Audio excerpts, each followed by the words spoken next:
주시면 도움이 될 것 같습니다. 같이 좀 띄워주시면 좋겠습니다. 고맙습니다. 지금 저희가 계속 기도에 관련돼서 배우고 있는데요. 어느새 10번째 시간이 되었습니다. 아직 가야 할 기도의 여정이 많이 남아 있어서 천천히 가야 될 것 같아요. 근데 오늘도 지난 시간에 이어서 분심에 대한 이야기를 좀 나누려고 합니다.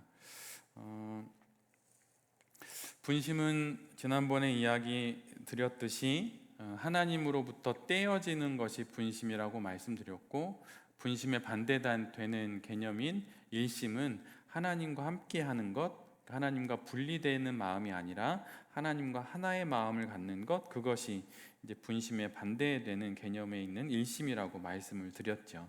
그래서 분심을 내 안에 일어나는 복잡한 어떤 마음의 감정들, 그런 것도 분심이기는 한데, 분심의 아주 큰 정의는 하나님으로부터 떼어지는 게 분심이고 하나님께 붙는 게 일심이다. 이렇게 기억해 두시면 좋을 것 같고, 떼어지는 과정에서 일어나는 여러 마음의 일들을 분심이라고 말할 수도 있는데, 이제 그런 것들보다는 더 깊게는 하나님을 중심으로, 기도 중에 일어나는 일이기 때문에 하나님을 중심으로 좀 정의를 내리셨으면 좋을 것 같습니다. 그래서 분심과 일심에 대해서 그렇게 말씀을 드렸고, 오늘은 조금 분심에 대해서 지난 시간에 시간의 순서에 따라서 이렇게 미래에 관한 분심, 또 과거에 관한 분심, 또 현재에 관한 분심, 이렇게 이제 나눠서 시간적인 의미로 좀 구분해서 말씀을 드렸는데, 오늘은 조금 더 구체적으로 분심의 좀 세세한 내용들을 좀 말씀을 드리려고 합니다. 이거는 에바그리우스라고 하는 교부가 구분해 놓은 8가지 분심인데요. 8가지 내용을 한 PPT에 담다 보니까 글씨가 좀 작은데, 처음부터 끝까지 이렇게 한눈에 다 보시려고 하지 마시고 차례차례 제가 차례차례 설명하며 함께 지나갈 터이니 너무 부담 갖지 마시고 잘 지나가실 수 있었으면 좋겠습니다. 첫 번째 줄에 보면 8가지 분심, 마음이 나누어지는 것을 분심이라고 이야기를 했는데, 그걸 또 다른 우리 내면에서 일어나는 용어로 말하자면 집착이라고 할 수도 있어요. 그러니까 내 마음에 일어나는 어떤 물건에 대한 집착, 아니면 어떤 내 마음에 일어나는 어떤 마음의 어떤 한 현상에 대한 집착, 그런 것도 분심일 수 있습니다. 근데 지난번에도 말씀드렸던 것처럼 기도 중에 나타나는 분심이기 때문에, 내가 막 기도를 하는데 내 안에 자꾸 나의 마음을 끌어가고 있는 어떤 욕망들이 있다면 그것도 분심일 수 있는 거죠. 그리고 그 욕망에 내가 딱 이렇게 접착제로 붙듯이 자꾸 이렇게 집착이 되는 그런 경향이 나타나면 그것도 분심이라고 말할 수가 있는 것입니다. 그래서 내 마음에 일어나는 마음이 나누어지게 하는, 하나님을 향해서 하나의 마음을 가져야 하는데 그것이 나누어지게 하는 것들을 분심이라고 할 수 있고, 또한 그것에 집착하게 하는 것을 분심들이라고 할 수도 있고, 또 다른 말로는 로기스 모이라고 하는 말도 분심의 또 다른 단어입니다.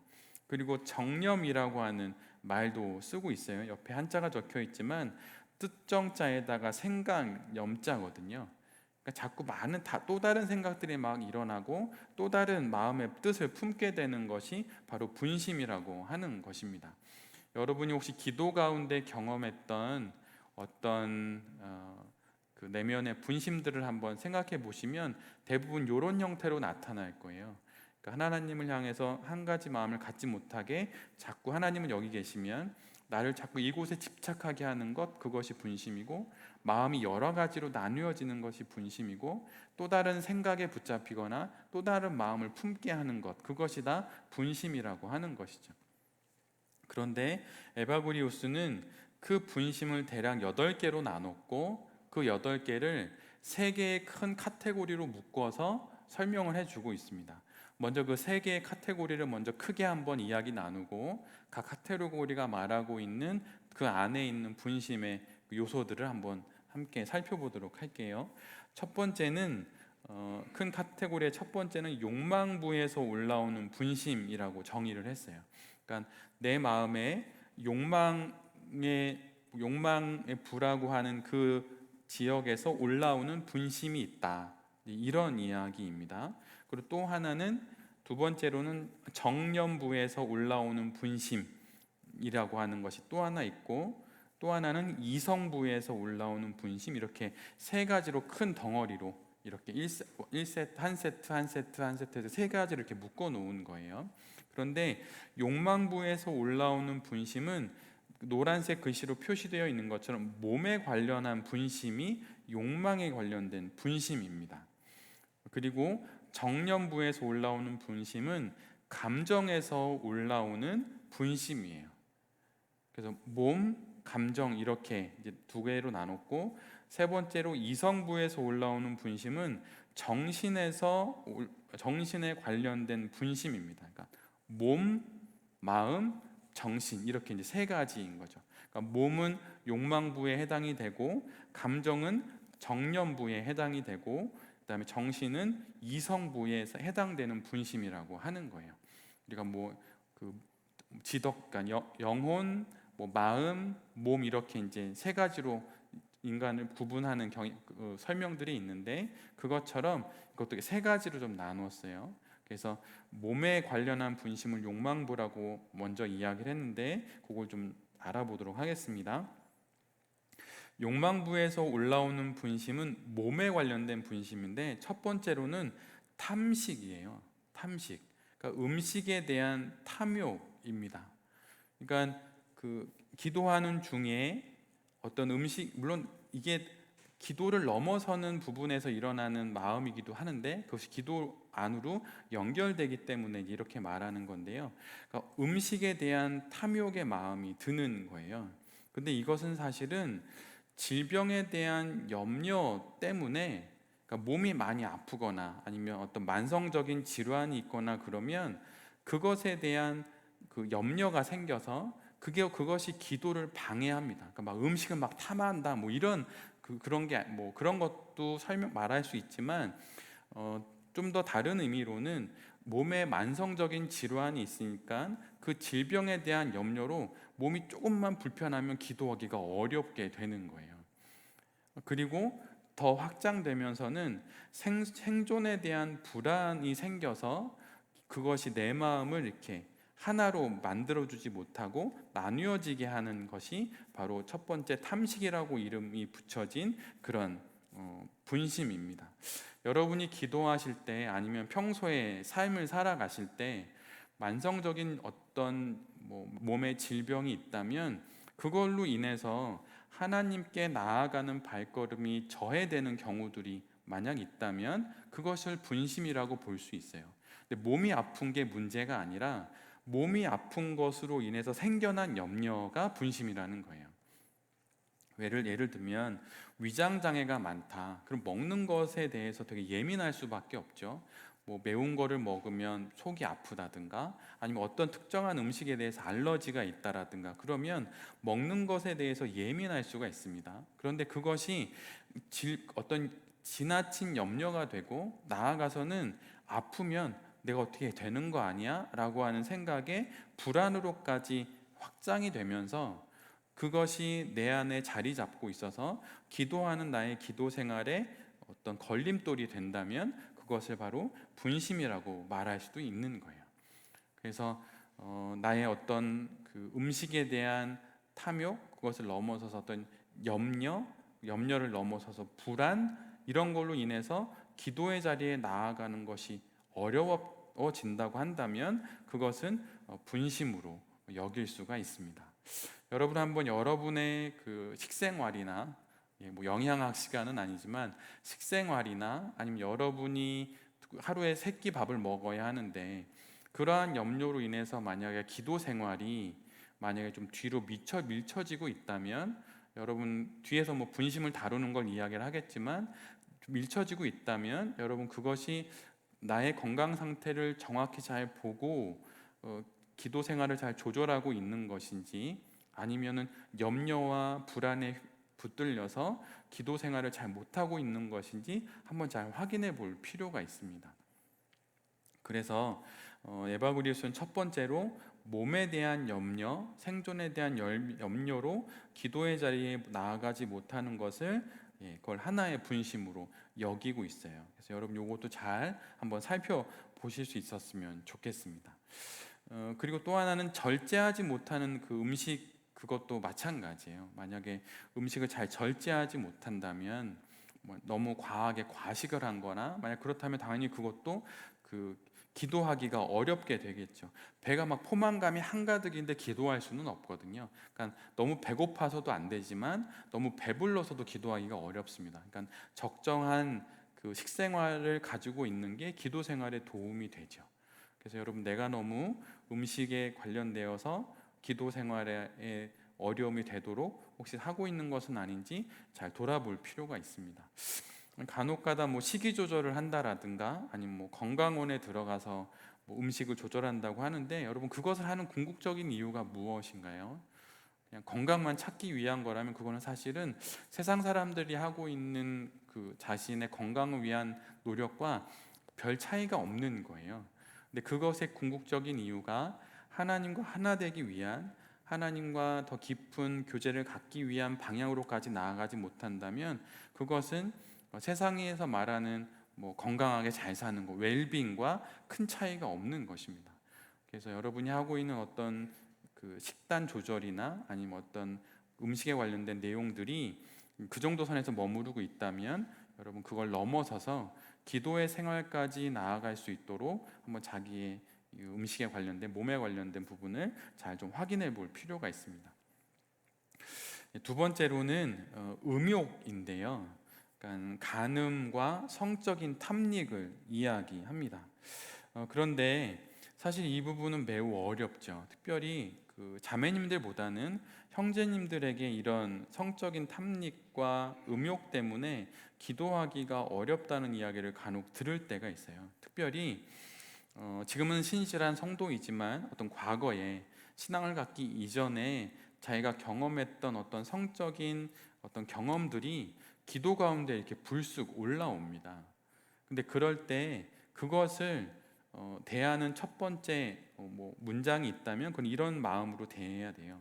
과거에 어떤 뭐 쾌락이니까 그러니까 쾌락적인 즐거움이 있겠죠. 근데 그것은 죄라고 규정을 해야 하고, 죄는 회상의 대상이 아닙니다.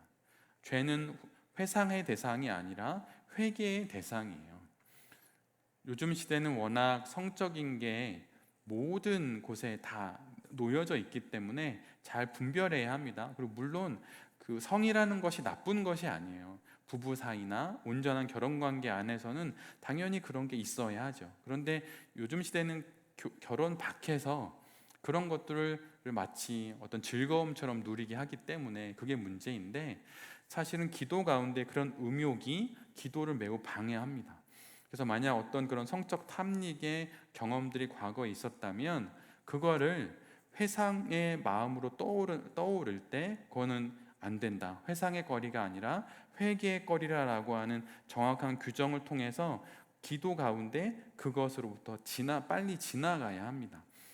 이제 그 방법도 이제 뒤에서 다시 좀 말씀을 드리겠지만, 음욕이 기도 가운데 올라올 수 있어요. 그러면 일상생활에서 당연히 그런 부분을 멀리 하도록 어떤 생활적인 리듬을 만들어 가는 게 매우 중요하죠. 유튜브를 검색만 하더라도 그냥 막 연관되어서 막 여러 가지가 계속 따라오게 되잖아요. 그러니까 만약 나의 그 SNS 생활이 뭐 교회의 설교를 듣거나 뭐 신앙적인 것을 할 수도 있겠지만, 나의 만약 그런 생활들이 만약 그런 것에 많이 노출된다라고 그러면 그런 생활들을 정리하는 것도 기도 생활을 위해서 매우 큰 도움이 됩니다. 그래서 어떤 그 뭐 음욕을 품게 하는 것, 대상들로부터 멀리하는 것, 뭐 그런 것들을 잘 하셔야 하고, 또 반대적으로는 어떤 긍정적인 것들, 그러니까 신앙 기도 생활에 도움이 되는 긍정적인 것들을 가까이 하려는 그런 것들을 많이 하다 보면 당연히 멀리해야 될 것은 멀어지기 때문에 그런 식으로 음욕을 다루어야 하는데, 일단은 그 음욕이라고 하는 것이 내 몸에 관련된 욕망부의 분심이다라고 하는 것을 기억하시면 좋겠습니다. 그 다음에 세 번째로는 탐욕이에요. 다른 말로 말하면 어떤 물건에 대한 집착이고 어떤 물질을 갖고 싶어하는 그러한 마음이 바로 탐욕입니다. 그래서 물질적이고 영적인 탐식은 궁핍과 미래에 대한 두려움과 한 쌍을 이루고 있어요. 그러니까 그 어떤 음식에 대한 탐식과 또 탐욕과 또 동일하다고 볼 수 있는데, 어떤 물질적인 것에 대한 탐욕과 영적인 것의 탐욕은 궁핍과 또 미래에 대한 두려움과 한 쌍이 되고 있어요. 그러니까 내 안에 그게 없으니까 그것에 대한 궁핍함 때문에 미래에 내가 어떤 나쁜 일을 겪게 되진 않을까라는 생각에 두려움에 휩싸이게 되는 거예요. 근데 그런 것이 기도 가운데 나타납니다. 그러니까 기도하고 있으면 그냥 뭐 말씀 읽고 기도하고 있으면 그렇게 기도가 되는 게 아니라 갑자기 마음속에 다음 달 생활비가 없네, 뭐 모자라네, 돈이 없네, 아니 무엇을 갖고 싶은데 그게 갑자기 전혀 맥락 없이 떠오를 때도 있어요. 그냥 뭐 예를 들면 어떤 뭐 IT 기기를, 뭐 아이패드를 하나 갖고 싶다, 아니 뭐 자동차를 갖고 싶다, 아니면 어떤 아파트를 사고 싶다, 뭐 이런 마음이 있는데, 기도 전에도 그런 마음이 없었는데 기도하다 보니까 갑자기 불쑥 그런 물질에 대한 탐욕이 올라오는 거예요. 근데 그게 올라오는 것으로 그치는 것이 아니라 그것이 없는 지금의 나의 상황이 매우 가난하게 느껴지고 그것이 불만족스러워지고, 또 반대로 그것이 없으면 내가 가난해지고 내 삶이 불안해진다고 하는 그런 불안으로까지, 두려움으로까지 이게 나아가게 되는 거예요. 그러면서 기도하기가 매우 어렵게 됩니다. 그러면 그것을 더욱더 갖고 싶어하는 마음이 많이 생기게 되는 것이죠. 그리고 갖고 싶고 가까이 하고 싶고 취하고 싶은 그런 마음들이 많이 생겨요. 그런데 또 반대적으로는 상반되게도 갖고 싶은, 여기서 나오는 모든 분심들은 사실은 상반된 두 가지 마음을 같이 갖게 합니다. 그래서 갖고 싶은 마음이 많이 있는데 상반되게도 회피하고 싶고 버리고 싶고 외면하고 싶은 두려움이 같이 올라오게 돼요. 갖고 싶은 마음이 막 있는데 그것을 내가 갖지 못하니까 반대로 그것에 여러 회피의 마음을 갖고 뭐 외면하고 싶은 마음을 갖다가 갑자기 그것에 대한 두려움으로 그것이 변해요. 여러분 생각해 보십시오. 두려워한다는 건 그것을 멀리하고 싶은 마음인데, 탐욕은 가까이 하고 싶은 마음이잖아요. 근데 예를 들면 아파트, 뭐 10억짜리 서울 아파트를 갖고 싶은 마음이 막 있는데 갑자기 그것이 상반되게 두려움으로 바뀌어요. 그것이 나에게 없다라고 하는 것을 알게 되면서 두려움으로 갑자기 점프합니다. 갖고 싶은 마음이 내게 없다는 생각이 들면서 두려움으로 바뀌게 되는 거예요. 그래서 이런 식으로 탐욕이 어떤 목표의 쟁취의 마음으로만 일관되는 게 아니라, 그것이 종국에는 막 치닫다가 갑자기 그것이 뚝 땅에 떨어져서 큰 절망감으로 떨어지게 되고, 그 절망 낭떠러지 밑에서 두려움으로 그것이 변하게 되는 거예요. 그러면서 기도를 딱 막아버립니다. 기도를 하지 못하게 만들어요.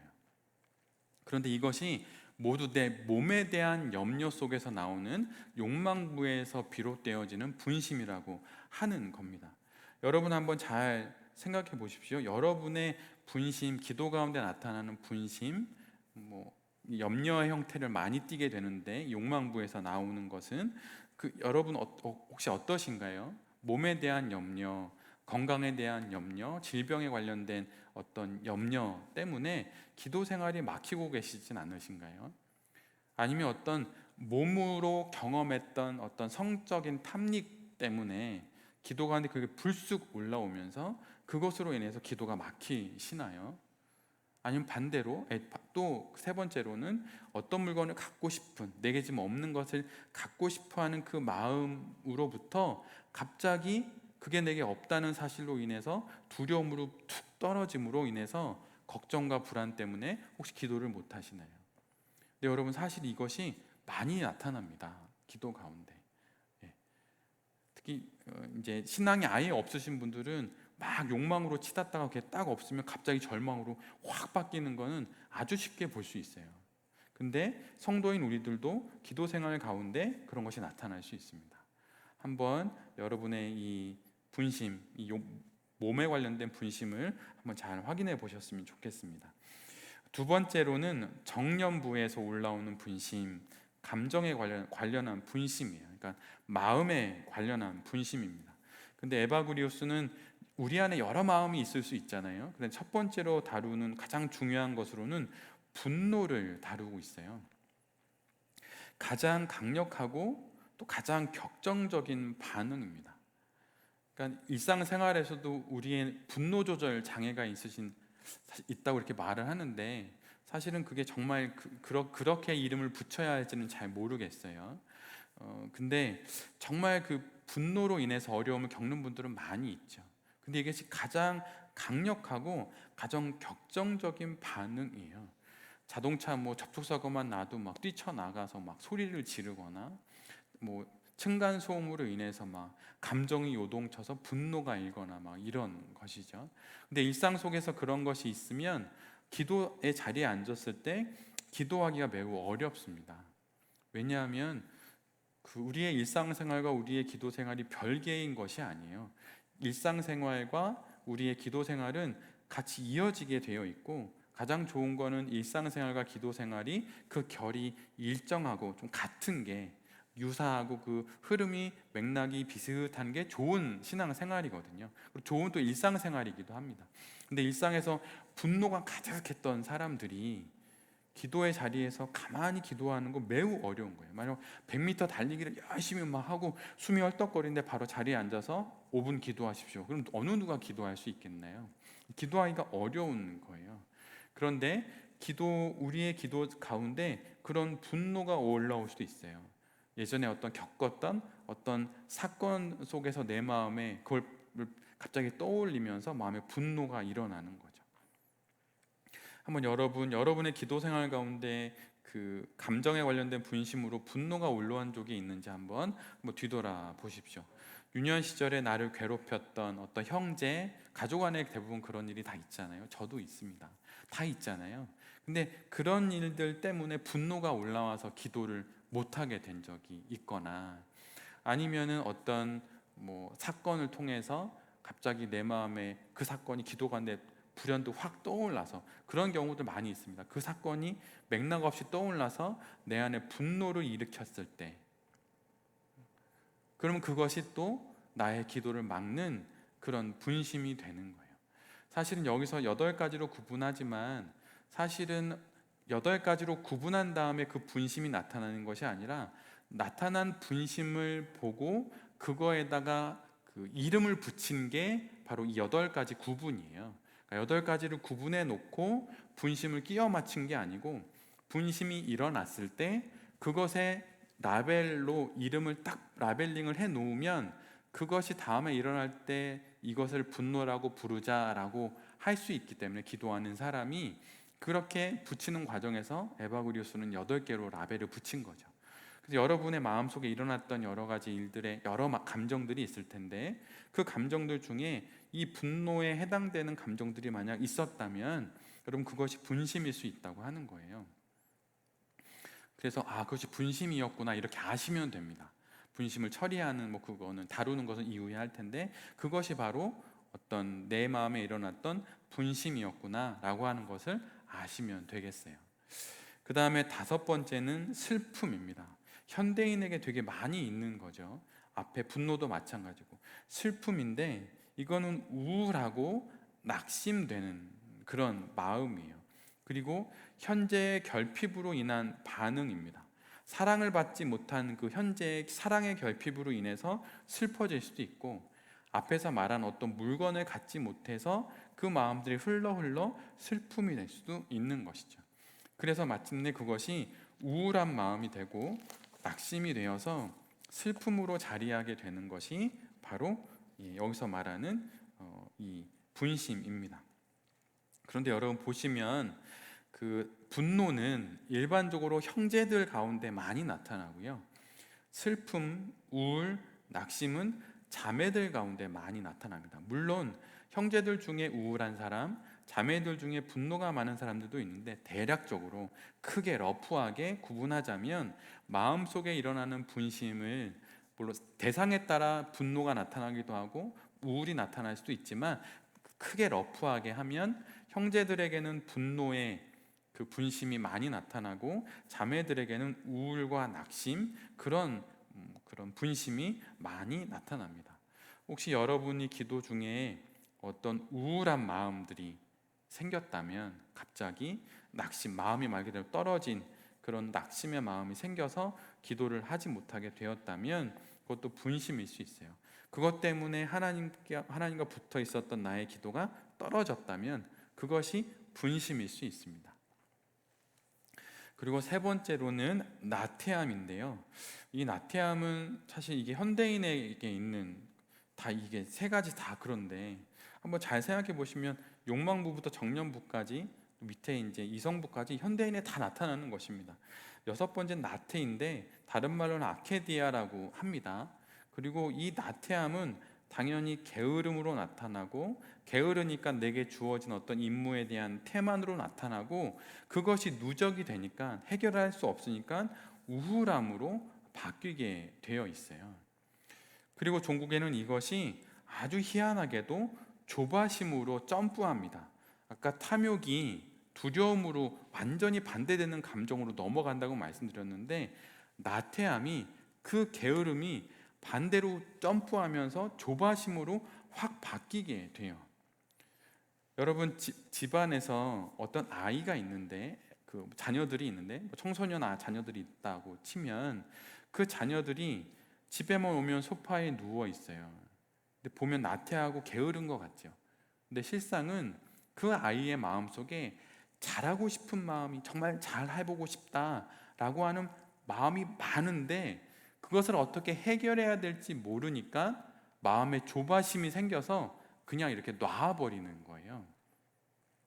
사실은 겉으로는 게으르지만 마음은 엄청 분주합니다. 그러니까 자는 거예요. 그 분주함을 그 스스로 해결하는 방식이 자버리는 거예요.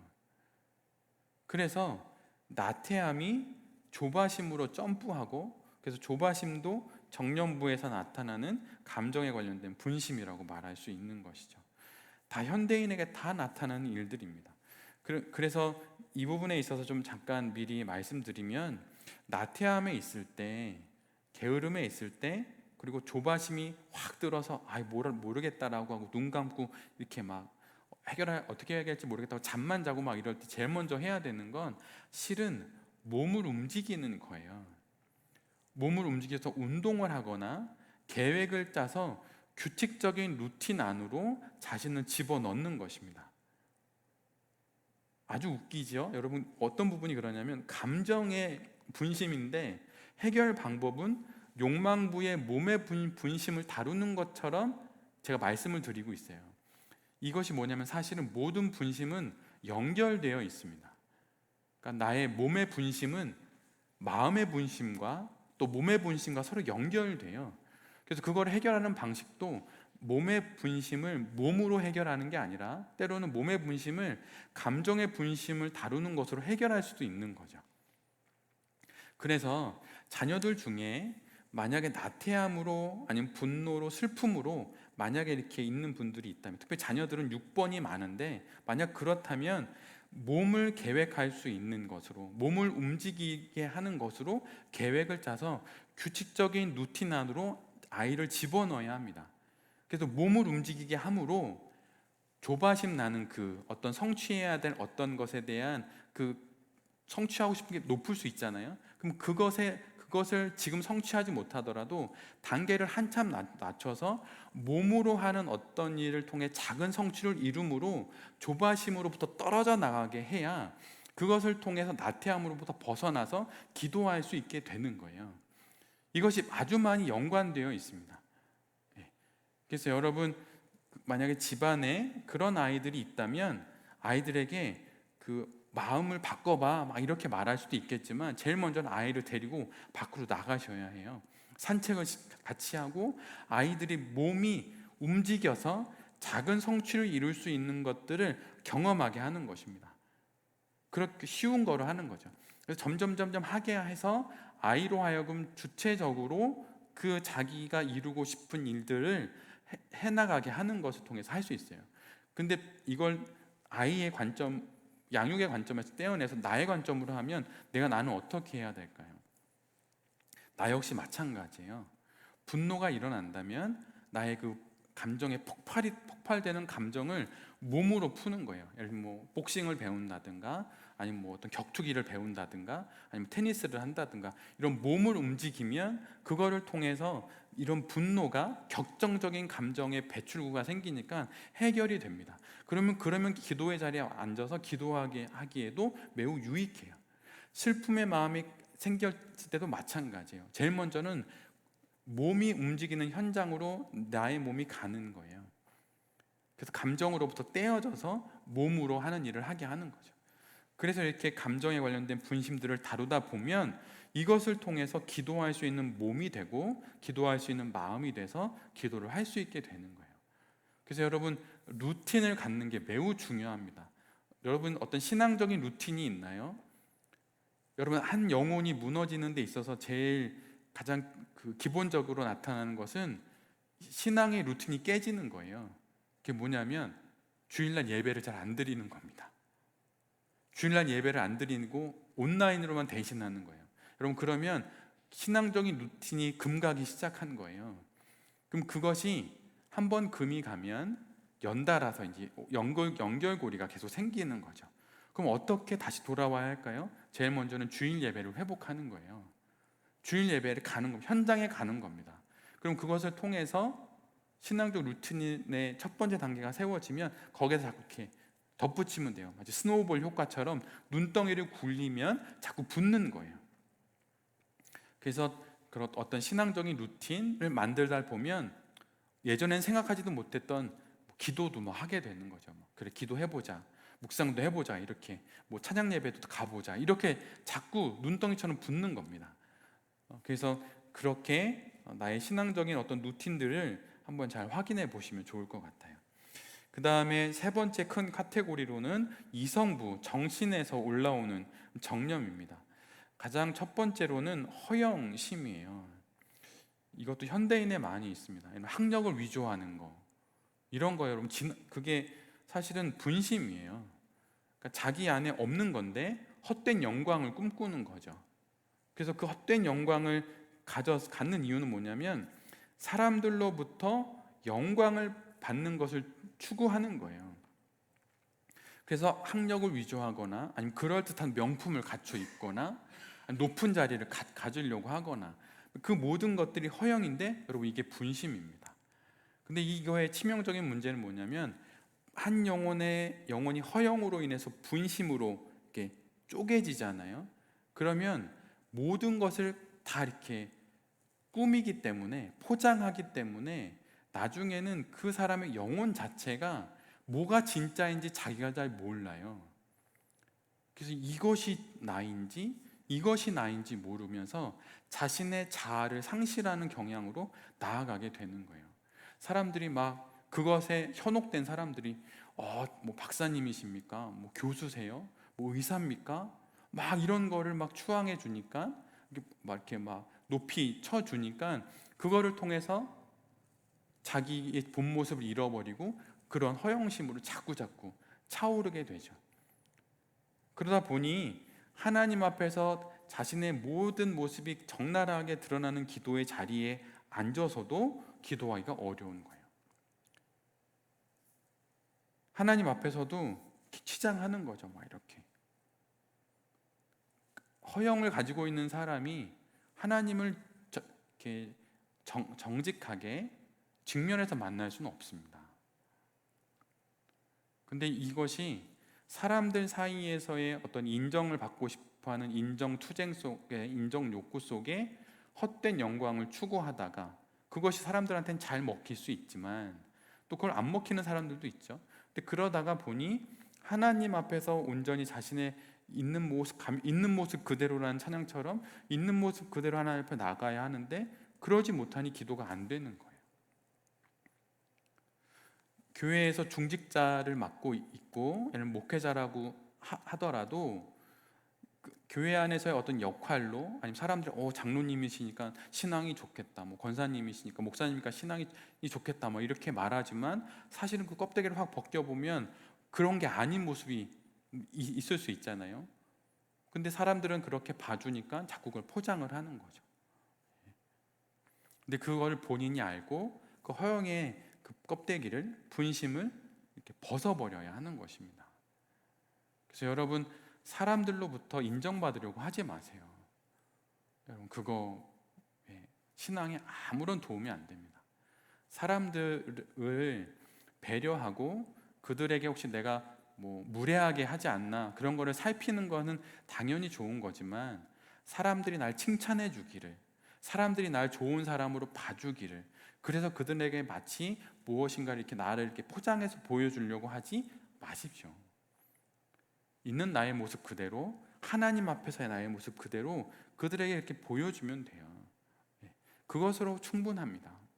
그래서 여러분, 사람들로부터 오는 영광을 추구하지 않는 게 기도 생활에서도 매우 중요하고, 또 그것이 나의 기도 생활을 막는 그런 것이 됩니다. 여러분, 혹시 교회 신앙생활을 하실 텐데 교회에 가셔서 자신의 모습을 그대로 드러내기가 만약 부담스럽다면 여러분, 기도 많이 해보세요. 그리고 기도하시면서 자신의 본 모습을 하나님 앞에서 다듬어져 가고 있는 그 모습을 그냥 보여줄 수 있는 신앙생활을 해야, 그래야 여러분 신앙이 정말 좋은 신앙이 됩니다. 예전에 어떤 성도님이 하셨던 이야기였는데, 그 성도님의 집안에 아주 큰 안 좋은 일이 벌어졌어요. 근데 그 성도님이 그 삶을 이렇게 잘 사셔서 돈도 많은 부자셨거든요. 근데 집안에 안 좋은 일이 벌어지셨어요. 근데 그분이 제가 인도하는 모임에 오셔서 이렇게 그 이야기를 나누시면서 하셨던 이야기가 이런 이야기가 있어요. 예전에 당신의 집안이 잘 나가고 돈 많이 벌고 막 이럴 때는 이것을 행여라도 교회 성도들한테 이야기를 하면 자랑이 될까봐 말을 못했다는 거예요.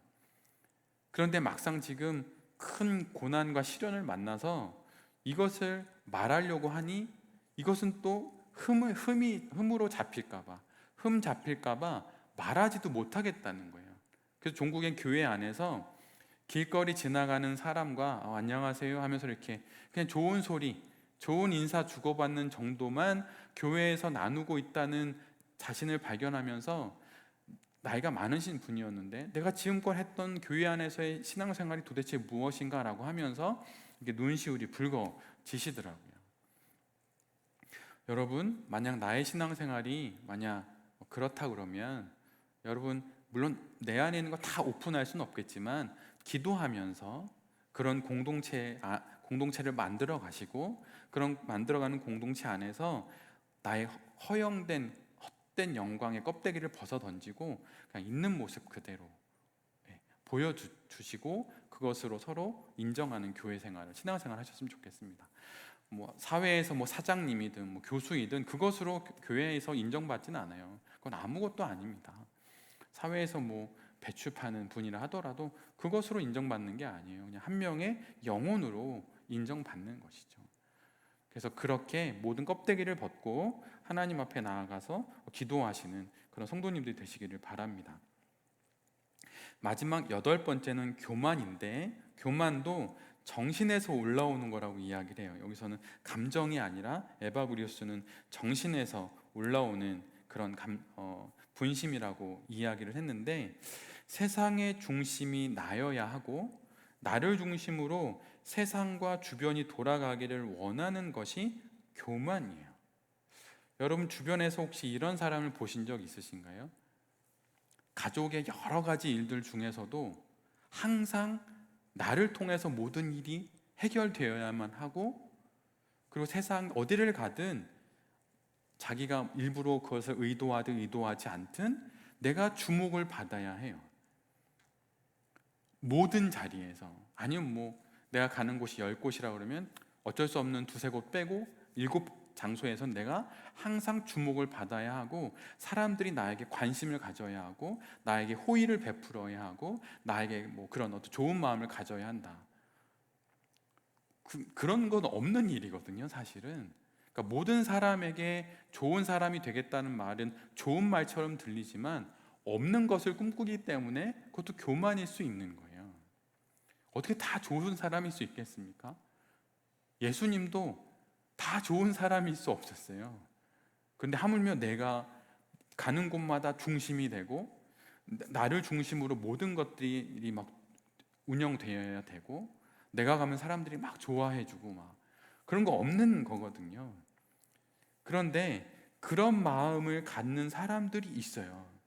근데 그것이 교만이라는 거예요. 근데 여러분, 이게 앞에서 말하는 다른 분심으로도 이어집니다. 내가 중심이 되지 못하잖아요. 관심받지 못하면 우울해집니다. 그리고 내가 또 그 사람들의 중심이 되지 못하면 나를 그렇게 인정해주지 않는 사람에 대해서 분노가 생겨요. 그리고 또 반대, 또 다른 면으로는 나는 주목받지 못해서 분노가 생기는데 반면에 누구는 그 장소에서 주목을 받는 거예요. 그러면 그 사람에 대해서는 시기심이 생겨요. 그렇게 주목받지 못하는 나에 대해서는 분노함이 생기고, 그러니까 내 자신은 우울해지고, 그렇게 상대해주지 않는 사람들에게는 분노감이 생기고, 나와 반대로 그렇게 인정받는 사람에게는 시기심이 생기는 거예요. 마치 삼각 트라이앵글처럼 나는 우울해지고 그 상대를 향해서는 분노하고 또 그렇게 인정받는 사람에게는 시기심이 생기면서 이것이 막 나를 이렇게 울타리처럼 감싸게 되는 것입니다. 근데 이것이 교만으로부터 비롯되는 복잡한 분심 안에서의 일들이에요. 그래서 여기서는 가장 중요한 것은 자신이 아니라 하나님에게 관심을 두어야 해요. 만약에 또 내가 어떤 선한 일을 했다라고 하면 선한 행위의 원인을 하나님이 아니라 자기에게 돌리는 것도 교만이죠. 만약 제가 예를 들어서 설교를 잘해서 은혜를 끼쳤다, 소위, 그러면 그것에 대한 모든 공을 내 자신에게만 돌리면 그 교만한 거죠. 어느 목사님은 이런 얘기를 하셨어요. 설교를 하고 내려가서 성도님들하고 막 인사를 하는데 성도님들이 목사님 은혜 많이 받았습니다 이렇게 말씀한다면 그것을 이렇게 들으라는 거예요. 목사님 안녕하세요 이렇게 인사로 들으라고 하는 것입니다. 물론 진짜 은혜를 받아서 하시는 말씀이지만 그것이 마치 나의 공인 것처럼 여기지 말라는 의미인 것이죠. 그래, 내가 은혜를 끼쳤다 막 이렇게 해서 내가 많은 성도를 막 교회에 모으겠다 이렇게 생각하면 안 된다고 하는 거예요. 그래서 교만이 이런 식으로 나의 마음 속에 아니면 생각 속에 작동한다라는 것, 이것을 잘 기억하시면 좋겠습니다. 특별히 교만을 매우 중요하고 또 매우 큰 분심으로 삼고 있는데 그것은 이 교만을 정의하고 있는 이 한 단어 문장처럼 매우 교만이 영향력이 크기 때문이에요. 교만을 두고 지옥에서 곧바로 올라온 죄라고 이렇게 이름을 붙입니다. 그 정도로 교만이 앞에 있던 여러 분심들과 막 연결이 되는 거예요. 그래서 이러한 것들을 통해서 내 안에 분심이 일어나고 그것을 통해서 기도를 방해한다라는 것들을 여러분이 기억하셔서 나의 분심, 나의 몸에 관련된, 나의 마음에 관련된, 나의 정신에 관련된 분심들을 잘 살펴보셔서 그것이 기도의 방해가 되지 않도록, 또 기도 속에 올라오면 이 감정은 분노구나, 이 감정은 교만이구나, 이름표를 딱 붙이는 정도까지만 일단 해보시면서 기도의 여정을 잘 걸어가셨으면 좋겠습니다. 여러분에게 한 가지 부탁드리기는, 기도에 관련된 이야기를 벌써 저희가 10번째 나누고 있는데 이 모든 이야기가 의미 있는 이유는 여러분이 기도를 하실 때만 의미가 있어요. 그래서 여러분 꼭 기도를 하십시오. 기도를 꼭 하셔야만 이것들을 경험할 수 있고 그렇게 경험되어진 것만이 나의 신앙에 도움이 됩니다. 저도 사실은 이렇게 기도에 관련된 여러 이야기를 하지만 저도 기도 시간을 많이 갖지 못해요. 여러 목회자임에도 불구하고요. 여러 이제 설교도 많이 해야 되고 하니까 그럴 수 있겠죠. 그런데 저도 이렇게 기도 관련된 이야기를 나누면서 기도해야지 이렇게 다시 마음을 추스리게 되는데 오늘 이 말씀을 나누는 모든 성도님들 모두 다 기도를 다시 한번 정리하셔서 이 이제 고난 주간에 끝나고 부활절 또 맞이하고 새로운 또 인생을 살아가게 될 텐데 이 고난 주간의 이 기간 동안 또 부활절을 맞아서 새롭게 또 기도에 열심을 내보시는 그런 성도님들과 또 이 말씀을 전하는 제 자신이 되었으면 좋겠습니다. 예, 그래서 기도 생활 또 잘 하시고 다음 주에 또 다시 이곳에서 뵙도록 하겠습니다. 예, 그러면 제가 잠시 기도하고 마쳤습니다.